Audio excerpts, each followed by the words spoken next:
Assessments in Schoology are easy to build and are helpful in a variety of ways. To create an assessment, click on Add Materials and click on the Add Assessment. It looks like the teal puzzle piece. The green puzzle piece is the older version of the tests, and that will be going away at some point. The first thing you'll need to do is to name your test. You have to identify a due date. For submissions, you can leave that at disable. That way, if students see it in their course, they can't start it until you switch that to enable. You also can enable until a certain date, or if you know that you want to have an assessment available from a certain time period, you can enable from a certain time frame. These are all changeable after you've built the assessment as well. You can require a password for the assessment. You have to identify if it's a summative, a formative, or ungraded. When you're ready, you click Create. The first page it takes you to is the setup for the assessment. In the box here at the top, you can provide any additional instructions you want students to know before taking the assessment.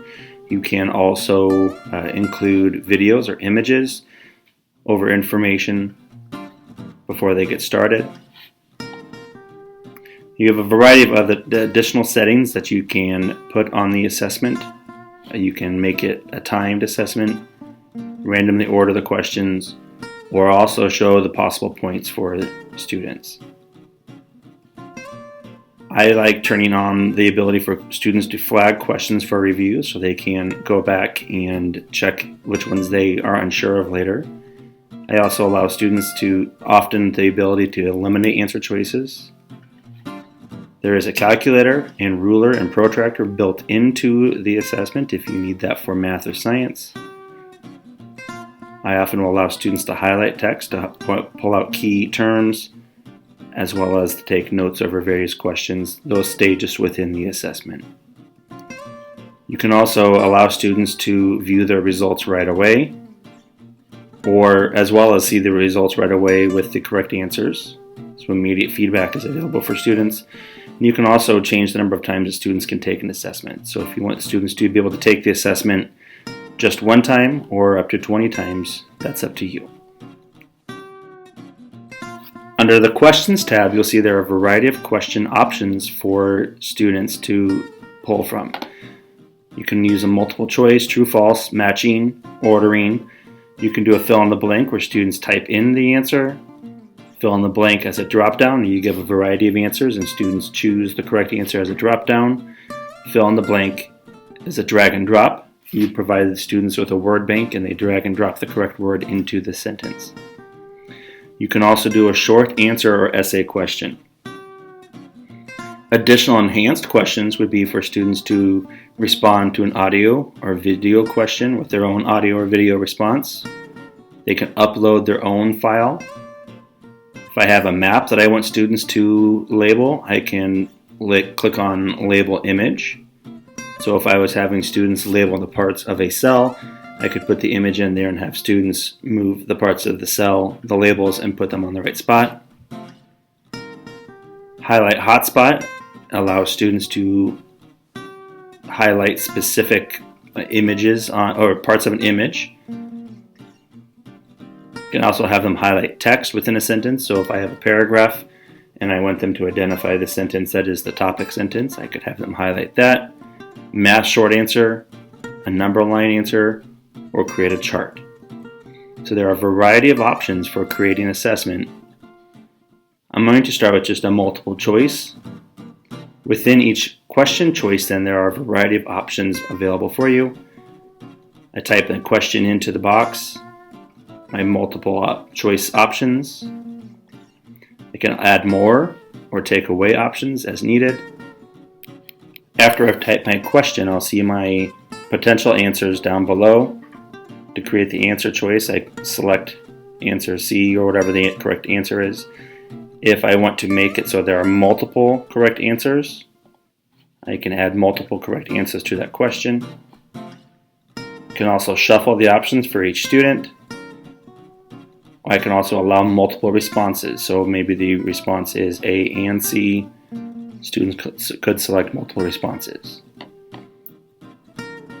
Scoring type. An exact match means they have to have all of the correct responses. Partial match, that would give students a partial of points if they have a portion of the answer correct. When I'm done with that question, I click Save. My question is now a part of the assessment. I can add another one then off to the side. If I want to see how my assessment will look to my students, if I click on Preview, I can see this would be the instructions page here at start. I can see the way it looks for students.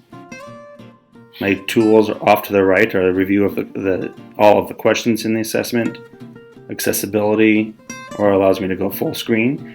Any other settings I've allowed in the setup of the assessment will show up over here as well.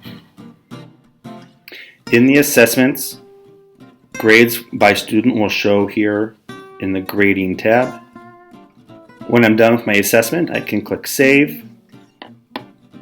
It saves my assessment, and if I go back to my course, then my assessment is here waiting for me or for my students to take.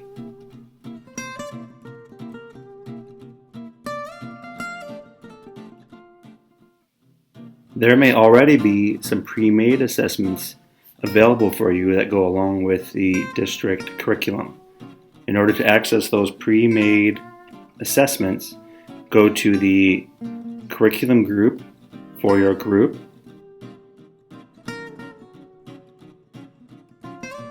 Click on Resources, and you should be able to find those pre-made assessments in those folders. Again, they're going to be the ones that have this teal puzzle piece. If I want to preview it, I can click on it, and it will give me a preview of the assessment. If I click on the gear off to the right hand, I can add it to my course. And now that assessment is in my course, available for me to work with or for my students to take. Now that it's in my course, I can make any changes I need to make to it, including rearranging the questions on the assessment or setting up what's available for the student here. Assessments are a powerful tool to help you gauge student learning and understanding.